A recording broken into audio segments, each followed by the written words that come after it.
Halo, selamat pagi. Bertemu lagi dengan channel saya. Nah, di sini saya ingin menjelaskan, men-sharekan kembali ya teman-teman, mengenai mata pelajaran hari ini kita yaitu produk kreatif dan kewirausahaan untuk SMK kelas 11 produk kreatif dan kewirausahaan.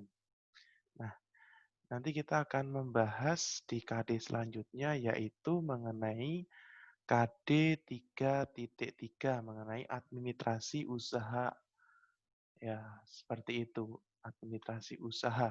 Nah, teman-teman, di sini saya ingin mengajak teman-teman, kemarin di KD 3.2 itu kita berbicara tentang banyak hal mengenai peluang usaha dan analisis SWOT. Nah, di sini saya ingin mengajak teman-teman untuk mendalami mengenai administrasi tentang usaha. Nah, mari kita akan simak bersama-sama teman-teman. Nah, dalam administrasi usaha itu yang akan kita bahas, yaitu yang pertama itu adalah pengertian administrasi usaha sendiri. Kemudian ada ciri-ciri administrasi usaha. Kemudian yang ketiga ada unsur-unsur administrasi usaha. Dan yang keempat adalah fungsi administrasi usaha. Dan yang kelima, yang terakhir itu adalah tujuan administrasi usaha itu buat apa. Nah, mari kita akan simak bersama-sama satu persatu dari 5 sub materi tersebut. Nah, kita akan masuk dalam pengertian administrasi usaha. Nah, dalam administrasi usaha itu, administrasi dalam arti sempit itu adalah kegiatan yang meliputi kegiatan catat-mencatat, surat-menyurat, pembukuan ringan, ketik-mengetik, agenda, dan sebagainya. Sebagai itu bersifat teknis ketatausahaan. Nah, di sini teman-teman pasti kalian pernah ya untuk misalkan ingin membuat KTP itu harus ada dokumen-dokumen administrasi yang harus dikumpulkan. Misalkan riwayat hidup, kemudian ada silsilah keluarga, membawa kartu keluarga sebagai bukti kalian sudah berumur 17 tahun dan layak mendapatkan KTP. Seperti itu.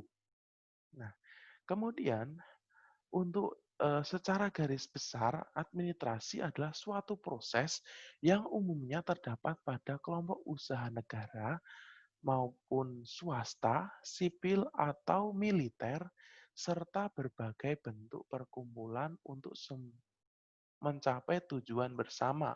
Nah, jelas di sini dikatakan suatu proses yang umum. Jadi semua lembaga atau kelembagaan, entah itu pemerintah ataupun swasta, sipil, militer, itu menggunakan administrasi untuk mencapai tujuan bersama. Misalkan untuk apa? Untuk verifikasi data, data diri. Itu sangat penting teman-teman. Misalkan nih, teman-teman ingin bersekolah di SMK ternama. Kalian harus mengumpulkan rapot sebagai bentuk administrasi, foto itu sebagai bentuk bukti otentik yang seperti itu. Nah, kemudian kita akan melanjutkan mengenai ciri administrasi usaha. Di sini ada 4 ciri teman-teman untuk administrasi usaha sendiri. Yang pertama itu adalah adanya kerjasama dari sekelompok orang. Nah, tentu saja pasti ada beberapa kelompok orang yang saling bersinergi. Misalkan dalam tata kepegawaian, itu harus bersinergi dengan eh, staf yang lain. Maka terjadinya suatu kolaborasi atau kerjasama yang epik antara satu dengan yang lain. Kemudian ada tujuan yang harus tercapai. Tentunya dalam administrasi usaha itu harus ada tujuan yang tercapai, yaitu untuk misalkan kelengkapan administratif atau sebagai bukti otentik bahwa bukti itu berbasis data dan benar adanya, seperti itu. Kemudian adanya proses kegiatan usaha tentu di situ administrasi usaha itu juga menunjang kegiatan usahanya dari memproses awal, pencatatan, kemudian mengelompokkan, kemudian melaporkan, seperti itu. Harus tergambar jelas. Kemudian adanya aspek bimbingan atau kepemimpinan dan pengawasan.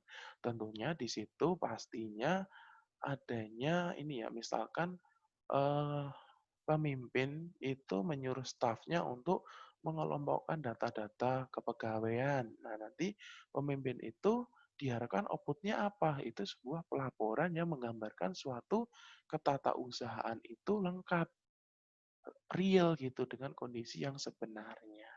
Seperti itu. Kita akan melanjutkan mengenai unsur-unsur administrasi usaha. Nah, di sini ada beberapa unsur administrasi usaha. Misalkan ada organisasi, ada manajemen, ada komunikasi, ada kepegawaian, ada keuangan, ada perbekalan, dan yang terakhir adalah ketatausahaan atau tata usaha di sini. Kemudian saya ingin menjelaskan satu persatu. Nah, organisasi. Nah, itu merupakan tempat di mana kegiatan administrasi itu dilakukan. Jadi tempatnya itu di mana toh? Kantornya itu di mana?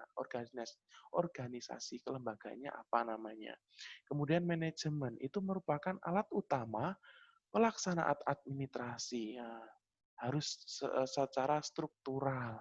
Kemudian ada komunikasi, yaitu administrasi juga mengatur pola komunikasi antar departemen satu dengan yang lain. Nah, misalkan melalui surat atau warta, teman-teman, seperti itu. Kemudian kepegawaian. Nah, untuk kepegawaian ini berkaitan dengan penggunaan tenaga kerja. Bagaimana sistem kepegawaiannya harus jelas, eh, human resource-nya harus jelas. Kemudian ada keuangan. Nah, ini berkaitan dengan pembiayaan kontrak kerjasama. Seperti itu. Kemudian ada perbekalan. Itu maksudnya apa? Maksudnya adalah yang berhubungan dengan pengadaan suatu barang. Nah, misalkan penyimpanan atau penyingkiran, pihak administrasi akan menyingkirkan mana barang yang dibutuhkan untuk kerja dan tidak yang tidak dibutuhkan, seperti itu. Dan yang terakhir adalah tata usaha, yaitu meliputi kegiatan pencatatan dan penyimpanan dan pengiriman, seperti itu. Nah, kita akan lanjut selanjutnya itu mengenai fungsi administrasi tersebut. Nah, dalam fungsi administrasi itu ada terdiri dari beberapa, yaitu yang pertama adalah planning atau perencanaan. Nah, dalam perencanaan ini adalah kegiatan perencanaan yang membutuhkan sebuah aktivitas administrasi mulai dari pengumpulan data, pengolahan data, hingga penyusunan perencanaan. Kemudian yang kedua adalah organizing atau penyusunan, yaitu kegiatan menyusun atau membangun komunikasi kerja antara anggota-anggota dalam sebuah organisasi sehingga tercapai suatu kesatuan usaha dan mencapai tujuan dari organisasi itu. Kemudian yang ketiga adalah koordinasi, coordinating ya, koordinasi, yaitu itu merupakan dari fungsi manajemen itu sendiri yang melakukan sejumlah aktivitas agar berjalan baik dengan menjauhi terjadinya suatu kekacauan. Nah, seperti itu.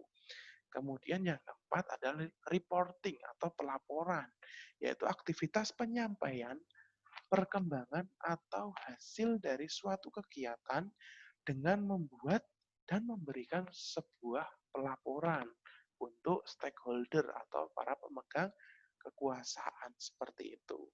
Dan yang kelima adalah budgeting, yaitu penyusunan anggaran. Nah, ini penting teman-teman dalam dunia usaha. Nah, karena budgeting atau penyusunan anggaran itu merupakan aktivitas perencanaan dan pengelolaan keuangan atau anggaran dalam sebuah organisasi. Kemudian yang keenam adalah staffing atau penempatan, di mana kegiatan yang berhubungan dengan sumber daya manusia itu sendiri atau human resource. Kemudian menyangkut sumber daya lain dalam sebuah organisasi itu. Kemudian yang ketujuh adalah directing atau pengarahan atau suatu bimbingan. Nah, itu merupakan suatu aktivitas berinteraksi dengan anggota organisasi dalam bentuk memberi suatu bimbingan, saran, masukan, perintah-perintah agar tugas yang dijalankan oleh staf-stafnya itu mencapai tujuan yang ditentukan. Seperti itu teman-teman. Cukup jelas ya untuk pengarahan ini. Kemudian yang terakhir